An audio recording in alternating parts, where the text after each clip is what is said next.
the place while the master is away. There is no way out of here. It will be dark soon. There is no way out of here. And the master wouldn't approve.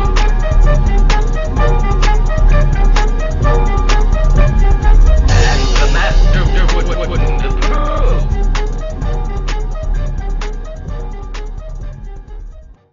Hey, welcome to the inaugural episode of the MSTieCast. As we play the haunting Torgo theme and it fades out in the background. Yeah. Mystery Science Theater 3000 is probably one of the greatest shows on television. And there's one thing that me and my co-hosts noticed. There's really no podcast out there dedicated to them. Well, we're going to change that tonight. For we have created a vision, and that vision is the MSTieCast. My name is Dane Forgione. Let me introduce you to my co-hosts. First, I'd like to introduce a man who hardly needs an introduction. He is the host of Erase Rewind, another great podcast. His name is Fred Fritz. Say hello, Fred. Hello, Fred. Thank you. Yeah, I couldn't resist. Yes. My other co-host is Toby Mobius. And you'll have to forgive me, Toby, I forgot the name of the podcast that you do. It's called Up Late. Up Late, thank you. I probably should have asked you that before we started recording, but it's too late now. Yeah. So this is like a veritable super group of podcasters because I, myself, am a member of the Mental Cast, which I'm sure a lot of you out there have heard of. Well, this is our first episode, and what we're basically going to do is go around the room, sort of AA style, and talk about our experiences with growing up with Mystery Science 3000 and how we got into it. And I just flipped an invisible coin just before we started, and I have selected Toby to start first. So Toby, tell us about how you got into Mystery Science Theater 3000 and your stories about it. Well, my name is Toby, and I'm a Misty. Hi, Toby. Toby. No, seriously, you really shouldn't say I grew up with the show because I didn't get into it until high school. Because until then I didn't have a computer that could watch like stuff online very well. Like it couldn't do YouTube. That's how bad my computer was back then. And one of those Stone Age computers? Yeah, it was like from the late 90s. It was bad. Like a calculator with a mouse? Pretty much. Did it run Windows 95? 98. Ooh, okay, well, that's not so bad. We had another one that used had XT Home, but it didn't work. So that sucked. But eventually we got it fixed, and I was able to watch it. And the first episode I saw was Manos, the Hand of Fate. My friend Kevin got me into it, and he like is a big fan of the show. He has like all the rip tracks, and his favorite one is Of the Room, which he will quote endlessly to me every day, every time we talk. I pretty much got into the show just by I heard about it, I Googled it, I looked it up. It sounded really interesting, so I sat down and watched an episode. Probably shouldn't have started with Manos in retrospect. Well, what do you think is a good episode to start with, since we're on that subject? I've always thought a good episode to start with would be, was it Quest for the Magic Sword, or The Magic Sword? I can't remember the title. Out the Nights, you mean? Yeah. The Magic Sword was a Joel episode. Oh, right, yes, I know what you're talking about. That's a very good one to start with. Bride of the Monster. I've always thought Cave Dwellers and Pond People were good episodes to start with. Pod People is a hard episode for me to watch just because it really is just a dull movie, and I prefer my movies more lively. Thank you very much. Well, let's throw it out to you, Fred. What do you think is a good episode for people to start with? You know, like you're saying, that's so hard because you want people to really catch the gist of the show fast, hopefully, and have fun. I guess I'll start with I would say with my favorite episode personally, which is Werewolf. I laughed so hard in that one. I would say start with Werewolf. I've shown that one to a lot of first timers, and they always get right into it. I mean, it's a cheeseball piece of crap movie, and the riffs are great in it. That's very true.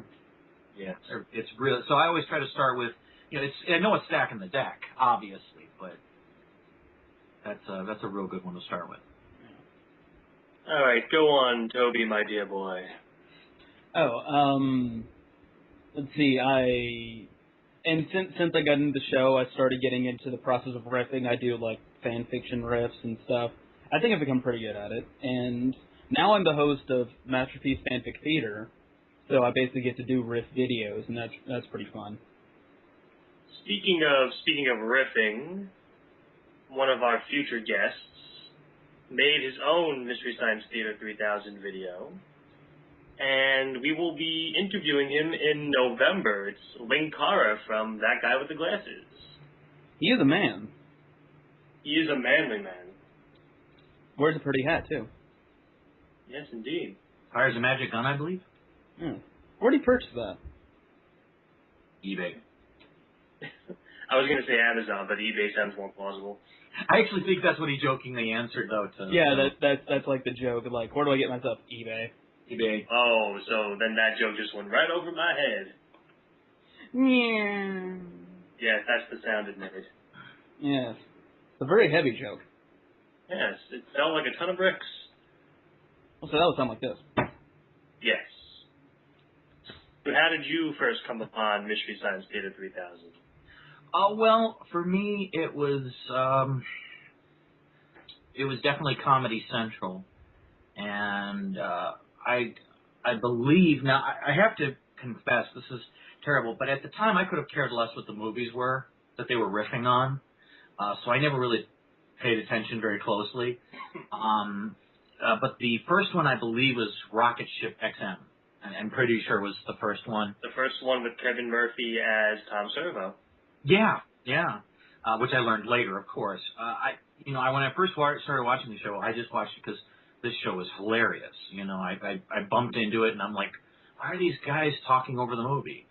And it didn't take long to figure out what was going on and just to get into it. And my dad actually, who hated science fiction, hated it with a passion. If Star Trek was on, he'd literally get up and leave the room. Was there with the room very early on when I started watching this, and he would always read his newspaper. And when he heard this, he put the newspaper down. He actually started watching the show with me, so it became kind of a thing with my dad and I. It was the only time I could get him to watch science fiction. He loved it. So that's kind of how I got into it and fell in love with Mystery Science Theater 3000. Very good. The first episode that I actually saw was part of one of the Turkey Day marathons, and it was actually The Crawling Eye, which was, if you want to get technical, the very first episode of the first season. And I just remember watching it and seeing these three people on the bottom of the screen cracking jokes at this really bad movie, and I just thought to myself, hey, this is pretty damn funny. So I actively sought out much more episodes after that. And from there, I discovered the Mystery Science Theater discussion board, which, by the way, is one of the sponsors of the MSTieCast. You can find it at forestcrow.proboards.index. I'm sorry, proboards.com/index. Toby happens to be a member of the Mystery Science Theater discussion board. How did you discover the board, Toby? I was back when I was getting into the fandom. I would Google the show, and I would and eventually I got to the info club page, and I just explored that site for a while, looked at all the FAQs and the episode guide, and I just eventually just went to the forum, and I lurked for a while, and then I registered, and a fun time was had by all. Mm-hmm.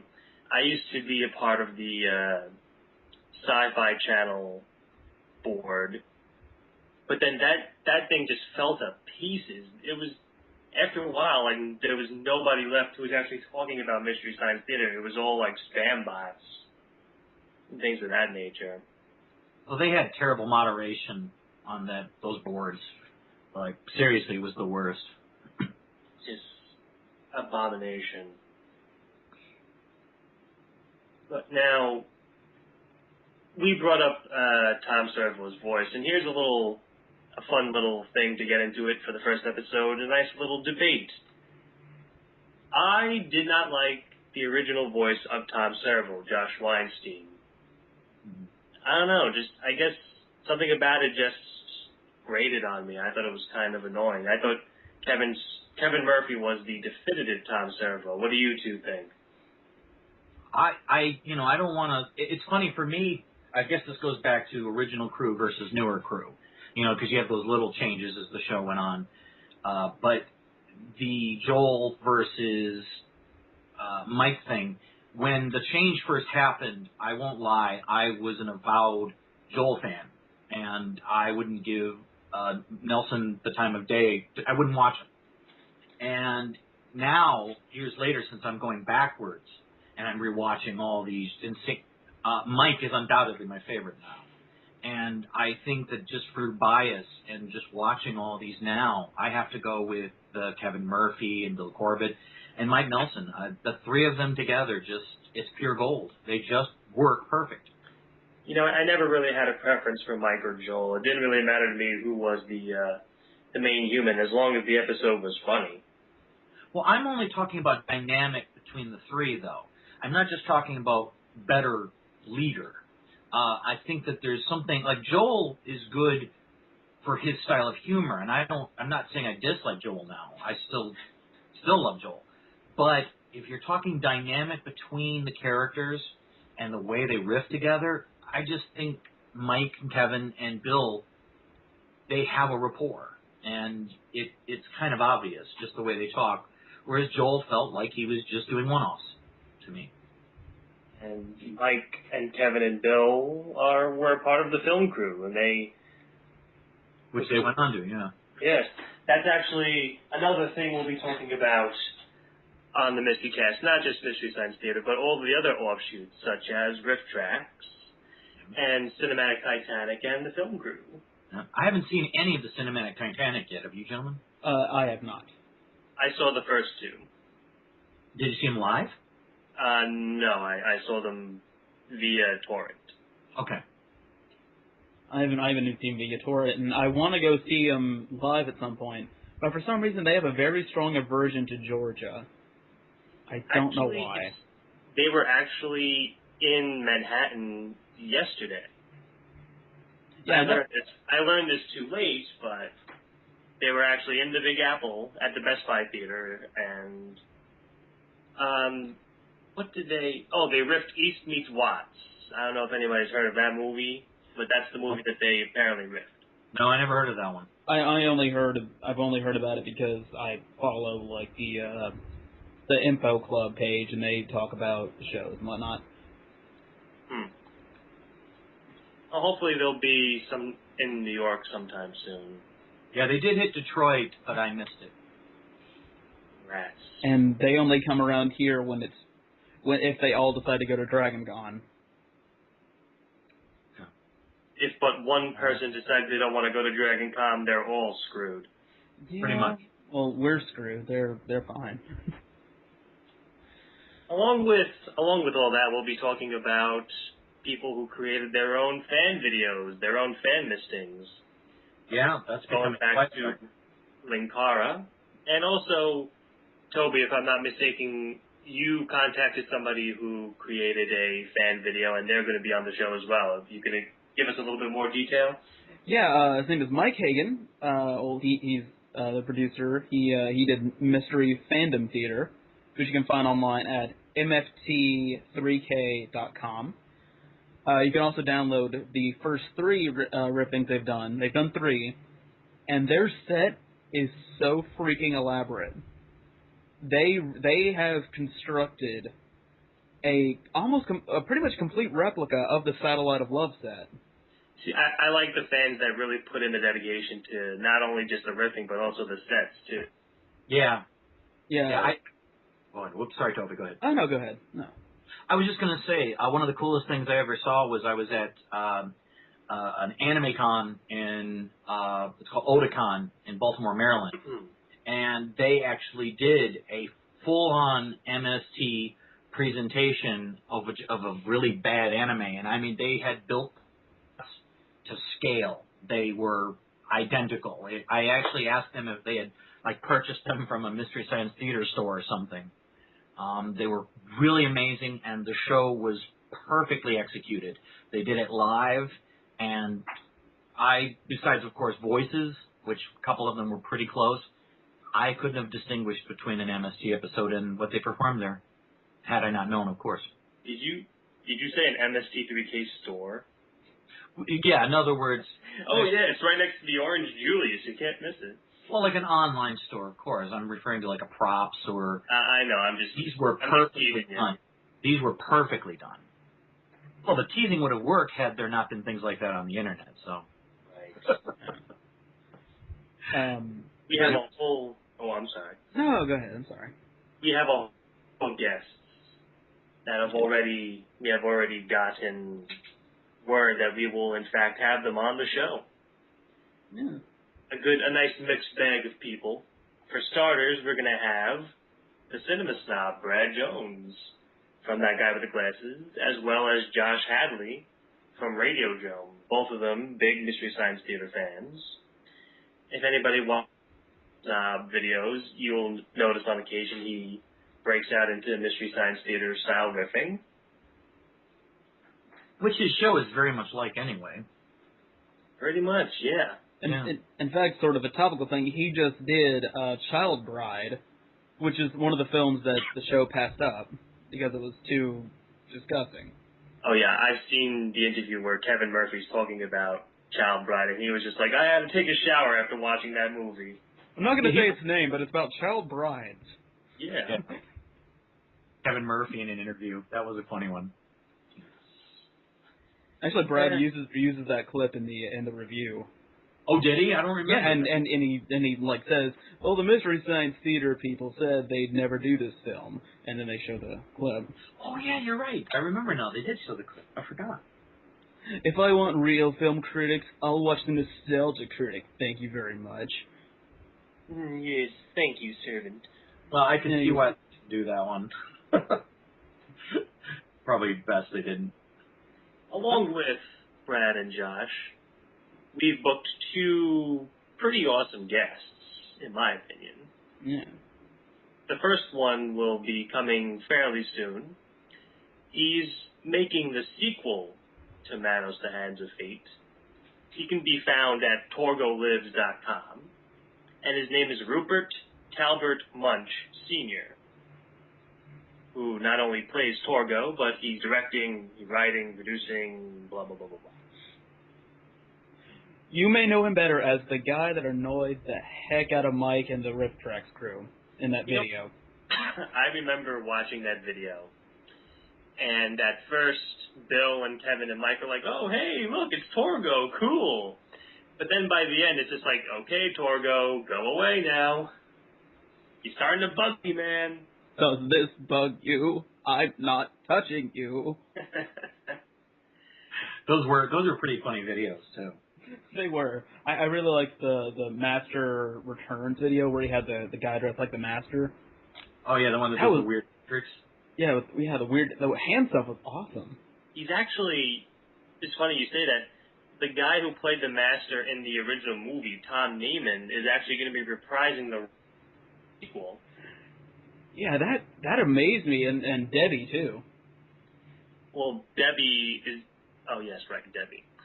And for all you wrestling fans out there, a former WWE diva, Maria Kanellis, is going to be in the cast. I don't know how Rupert got her, but, well, there you go. Well, think about the fan film Grayson. It's got Kimberly Page in it. And I've often wondered how that guy got Kimberly Page. You mean Diamond Dallas Page's wife? Believe so. If she is, I don't know. I just know from wrestling. There's some like animation college students. They did a Lego Batman short film, and they got Adam West, Dick Van Dyke. Oh, I remember that. And Mark Hamill. That was a really good one. That's like a really good film. That was amazing. A university project, though, wasn't it? Yeah. It's So still the fact that they got all those people was amazing. They couldn't get what's his face? Burt Ward. Yeah. Well, no, because it was supposed to be like the Batman animated series, except Adam West instead of Kevin Conroy. Still, Adam West, when he's serious, is a really, really good Batman. That is very true. And now, on top of all that, we also have a very special guest lined up for an interview. He is a director. Right now, he works as a professor in UCLA, but he directed one of the movies that Mystery Science Theater riffed on, which was Warrior of the Lost World. And his name is David Worth. Now, I contacted Mr. Worth, asking him about giving an interview, sharing his experiences, and he actually, within about 20 minutes, he actually responded back and said, "Oh, of course, yes, I'll do an interview with you." So that was awesome right there. Seems like he's a really cool guy. He seems like the thing I liked about David Worth is when Mystery Science Theater, when they released the DVD of Warrior of the Lost World, and they did an interview with David Worth, and he was just a very good sport about the whole thing. He enjoyed the Mystery Science Theater version of the movie, and he didn't hold a grudge about it. He saw that it was a fun bit of poking fun at it, and he saw it for what it was. Which is especially cool, because they do a couple of pretty mean jokes on him in that one. He's not like, say, Joe Don Baker. No.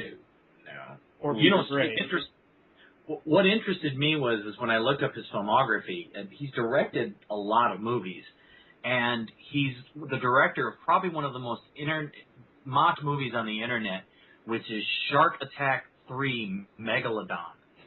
And that's one's pretty infamous for a clip featuring John Barrowman from... Oh, is that the one where the shark jumps out of the water and it attacks the airplane? It jumps. It's got a guy on a jet ski, and he appears to just drive right into the shark, and the shark comes up and eats an entire raft, and it's hysterical. Go to YouTube and check out some of the clips. It's just hysterically bad. I mean, I guess whatever floats your boat when you're a director.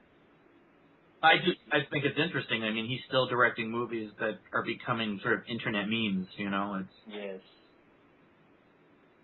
So yeah, those are just some of our guests that are coming up in the future that we've already lined up. And actually, as we speak, Josh told me he's going to try and secure an interview with Mike Nelson for us. Wow. It's actually kind of funny. I emailed Mike asking be so kind as to give us an interview, and a representative from Riff Tracks emailed me back. And he was like, well, if you're going to interview Mike, you can only interview him for 20 minutes. It's like, well, that's not a lot of time to talk to a guy, but okay. Fred, you actually kind of explained it rather well to me. I've already dealt with a couple of people on this, and it's sort of understandable why they do this. There's a couple reasons, but of course the first is, just look how many podcasts and people are out there talking about movies and TV shows, and these guys get requests literally all day long every day.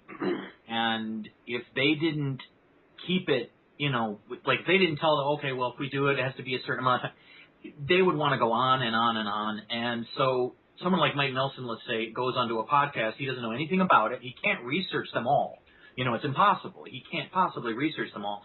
Ends up on a podcast where, let's say, the hosts are as bad as Saturday Night Live sketch, where he's like, hey, remember that show you did? That was awesome. Nelson needs a way to be able to get out. You know, he needs a polite way. Any of these actors, writers, directors who would do an interview, they need an out. And that affords them that opportunity if it turns out to be nightmarish. That's why they do that. If they like you, they tend to do longer interviews. As I was telling you, Albert Pune, when I talked to him, that was supposed to be a 15-minute interview. And it ended up an hour and 15 minutes. So if they like you, it tends to go longer. I mean, I guess at the same time you also have to think about the fact that Mike's probably heard the same questions 500 times. Right, and that what was your favorite episode of Mystery Science Theater to do?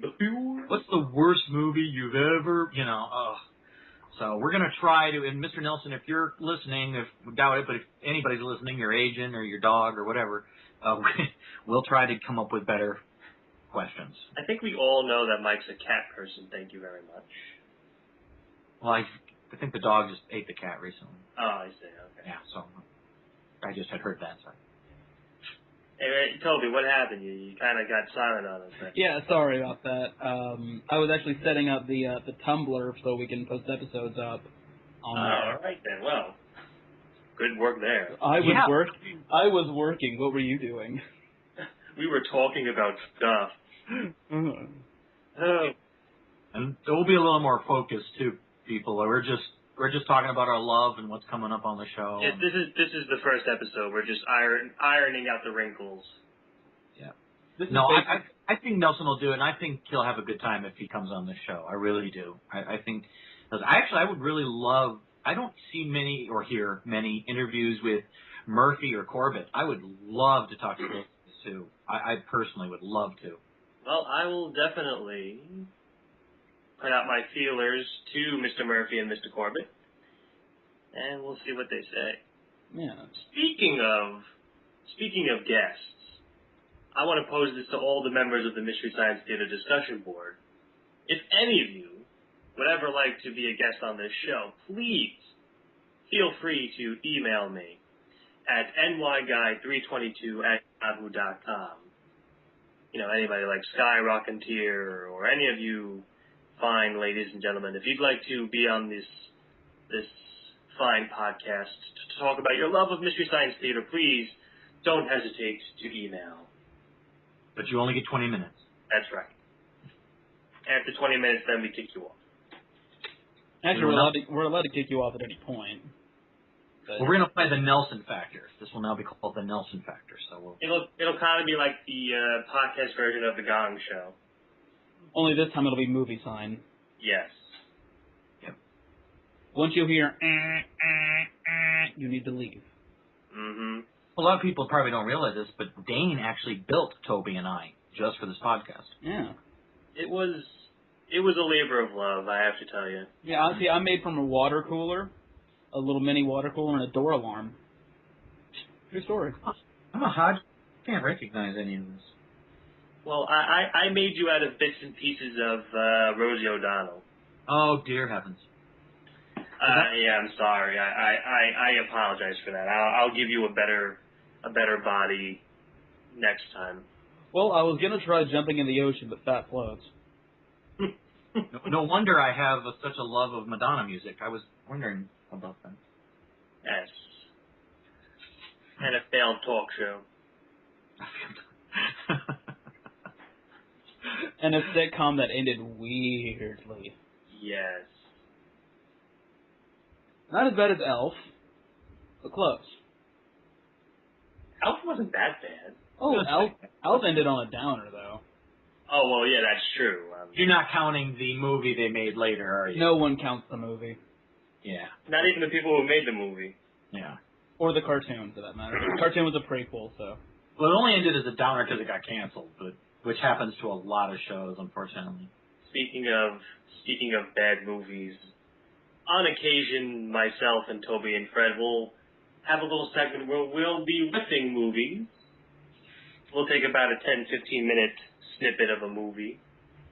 And if you folks want to listen along, we'll include the link, the YouTube link, and you can listen along as we riff our merry way through it. Yeah, if you have any suggestions of something on YouTube you would love to see a riff of, you know, please email me. Yeah, yeah. And try not to pick, like, one person talking didn't do a camera. Leave Brittany alone. It's Friday. Yeah. Any person who requests Rebecca Black, I will shoot you in the face. You were permanently banned from the internet. Not the show, from the internet. It's over.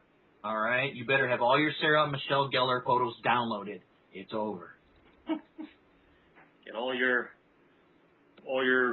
Marilyn Manson music downloaded, 'cause that's it. All of your Doctor Who torrents had better be done. That's right. Done for. Oh, boy. And any Australian soap operas. Especially the Australian soap operas. Exactly. Today on Hello, Dad.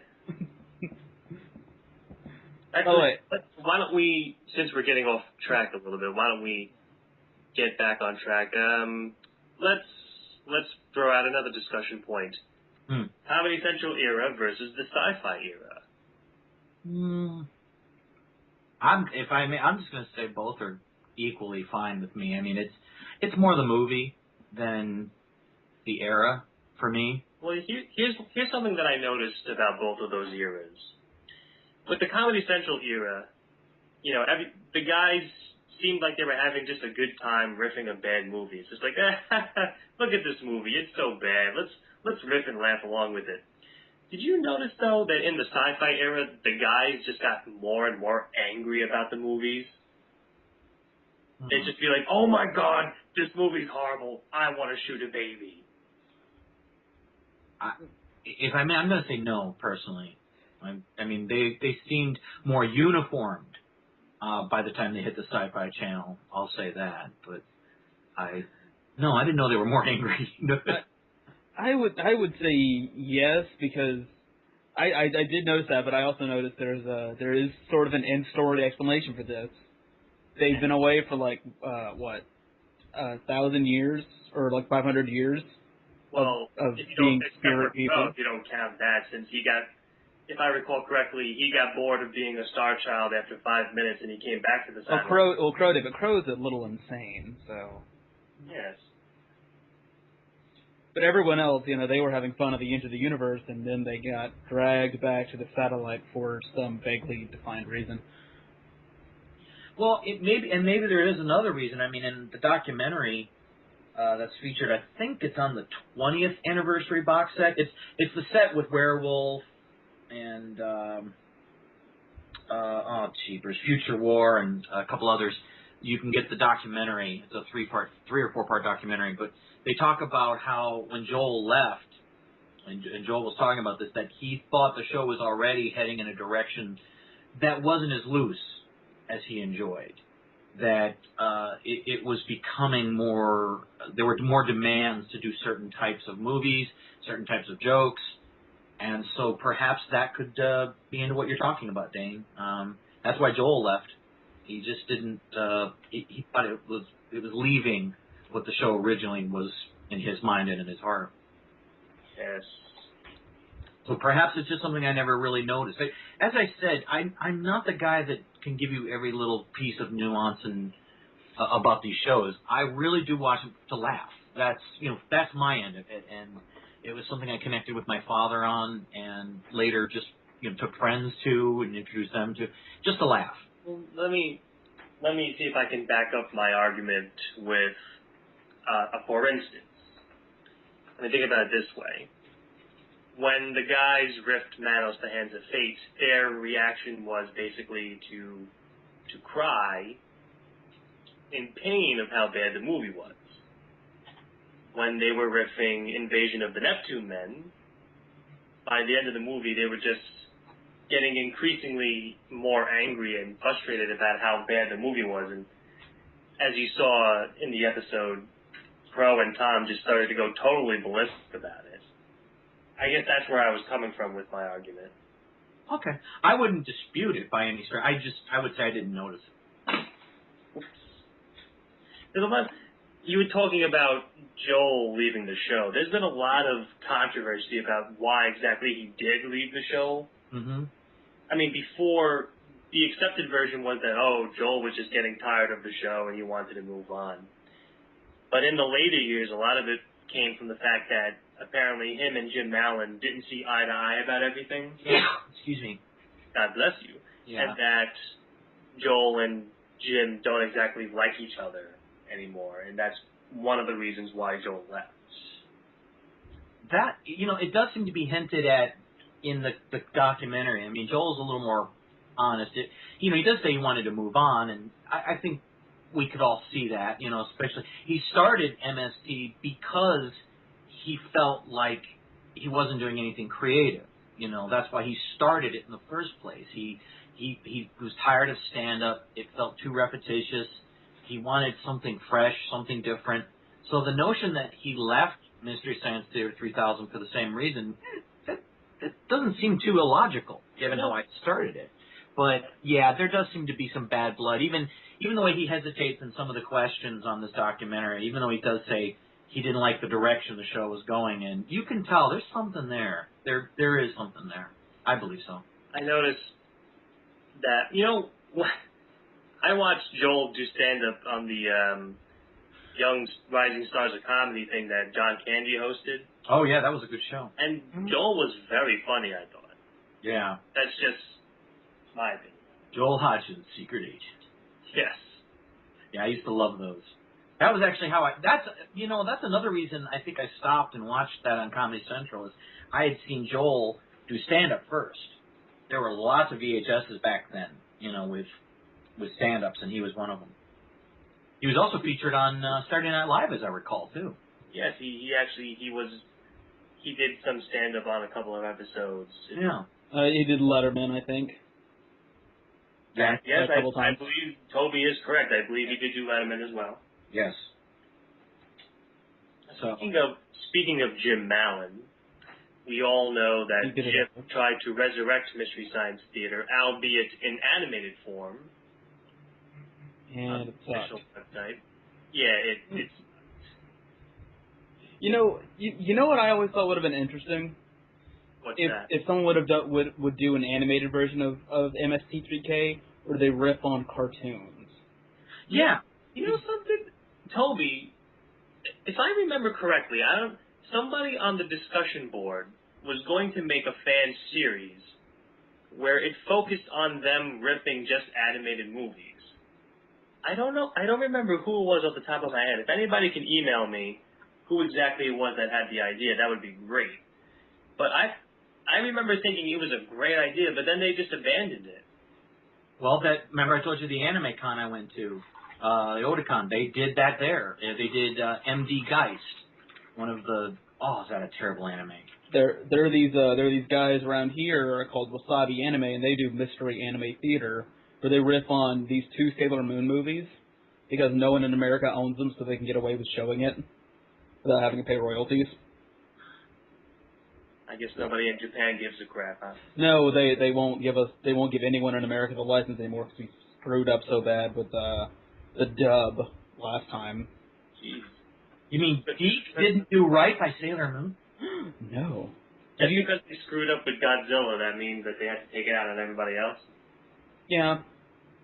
If it wasn't for Power Rangers, we wouldn't have a relationship with Japan, entirely. Well, to be fair, Japan was... I mean, this is something, it's hard to talk about this with honesty because it always sounds bad, but, Japan does, or did at least for a long time, still have a lot of animosity towards America for some pretty obvious reasons. I don't think we have to go into what it was exactly. Well, I'm not going to. I was going to lead into why, if you look at, when anime first started hitting American shores, we were getting basically their waste. The stuff they could have cared less about. That's why a lot of those films were so bad. If you look at those early releases, they were not their biggest films. You know what I mean? They were not. It took years and years and years for us to get some serious anime. I mean, and plus there was that whole thing with Robotech, you know, how it was re-edited and Star Blazers. It was changed from the original Macross, and was it Southern Star, and there's a third one I can never remember. That's, Samurai Pizza Cats is another one they got.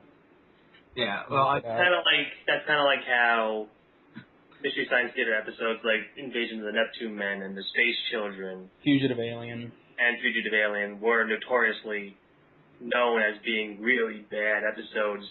And by bad, I mean the movies itself were just hideous to watch, not that the riffing was bad.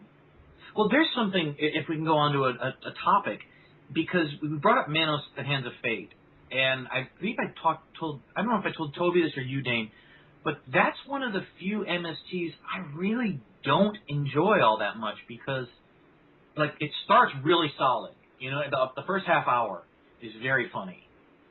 After that, the movie is just so empty and so bad, and nothing happens, that I really didn't even enjoy the riffing as much. You can sort of tell that by the end of the movie, they were grasping at straws with it. Yeah. Jokes like, what should we joke about now? Yeah, because in Manos, and it's not their fault. There's nothing there. I mean, there are like 10-minute stretches of somebody just walking from right to left and left to right. I mean, so that's one of the few I really don't care for the riff. The first half hour is good. But especially the 20-minute makeout scene. Well, for me, the reverse is true. I mean, yeah, Manos is a very hard episode to watch, but for me, it's like that first half hour of nothing happening that just kills it. And then, like, the rest of the movie, when the plot kind of starts to happen, that's when it gets good for me. Like, you know, we Torgo comes in, we get the Hulk Master thing, and they shoot at stock footage of snakes, you know. I kind of felt the same. I kind of felt that way about Monster A Go-Go. Oh, God. Where it's like literally nothing happens. And that's another episode where you can tell that the guys were just starting to run out of things to joke about, and they were just like, let's just get through this episode and get it over with. Yeah. There's a few where it said, you know, a few over time where they're just not like, say, Warrior of the Lost World is a really good riffing episode. Yeah. That's because now there's a lot happening in the movie, even though it's nonsensical, but that's what makes it so much fun and so much fun to riff. I mean, you know, it goes from car chases and motorcycles to Donald Pleasance. Yeah, Donald Pleasance, Coliseums. I mean, and that's great fodder, because you've got a lot of fodder there. You've got lots of different locations and events and things and people, and that, you know, that just opens it up. But if you've got like the same 4 people in the same location for, you know, like Monster A Go-Go especially, it just, you know, there's not much to do, and you can't blame them that much. Yeah.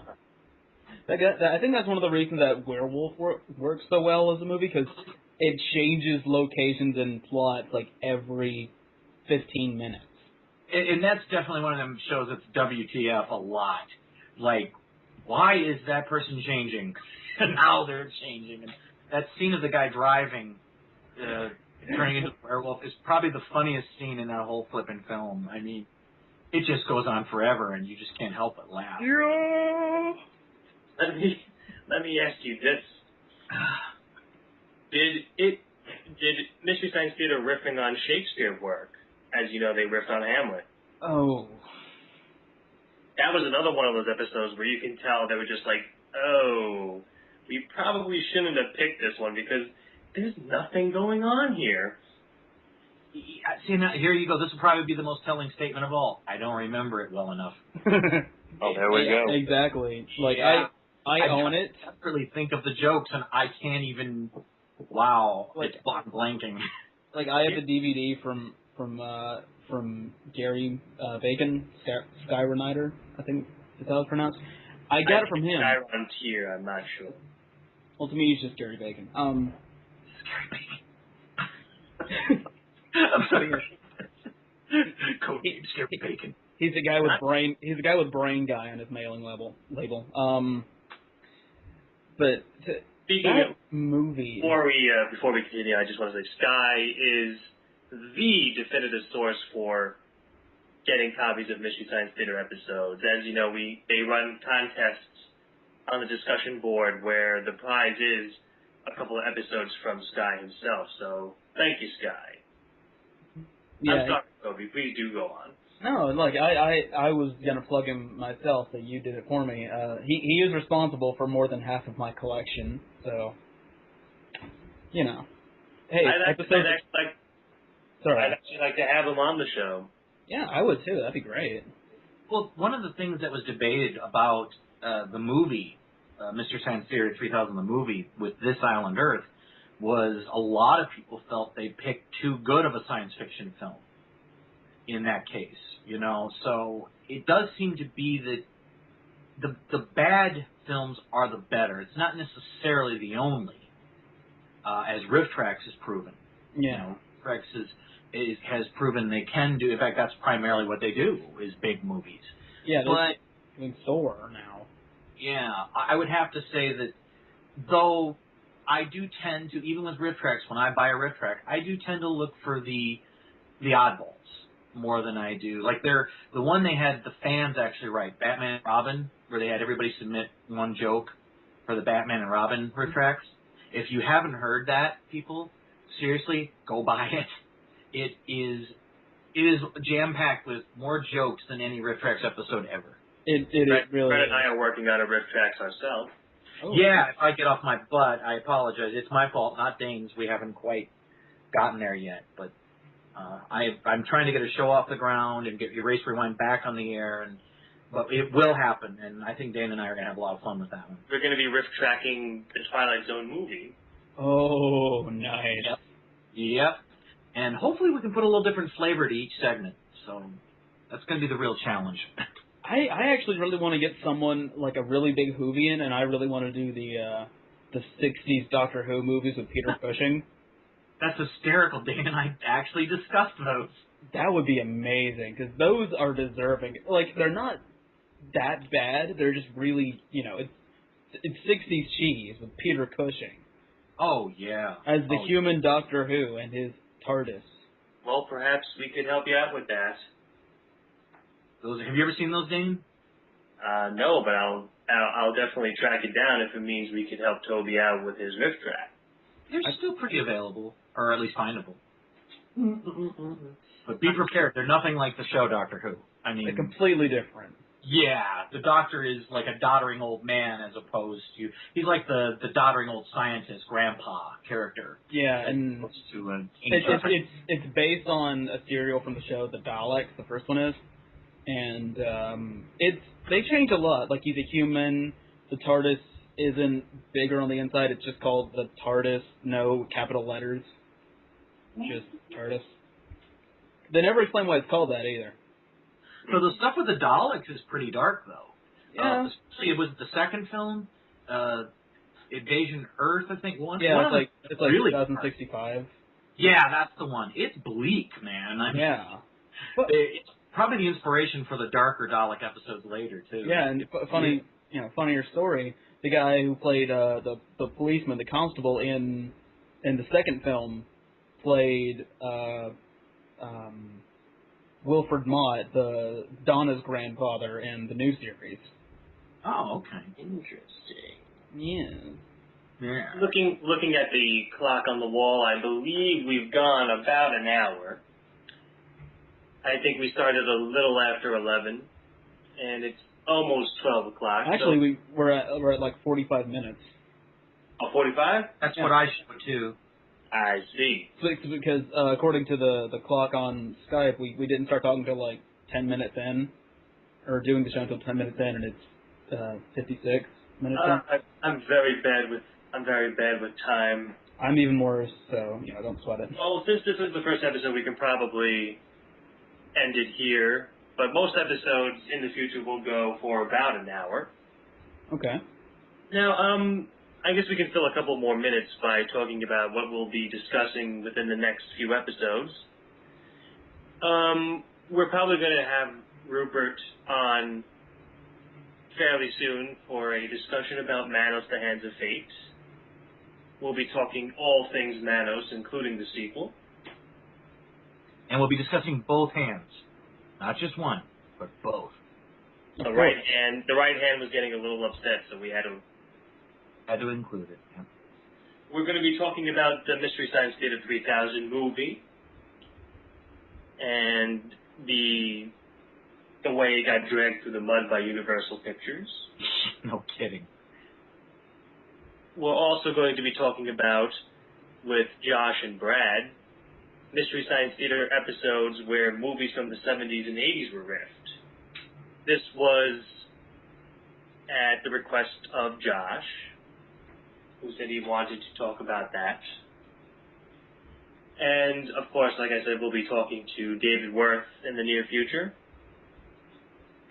I really look forward to that one. I really do. That's going to be fun. That's going to be very interesting.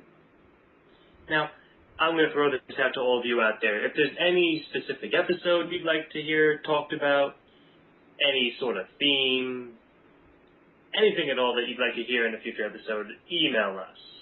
Once again, the email address is nyguy322@yahoo.com. I'll probably make up a email for the MSTieCast sometime this week.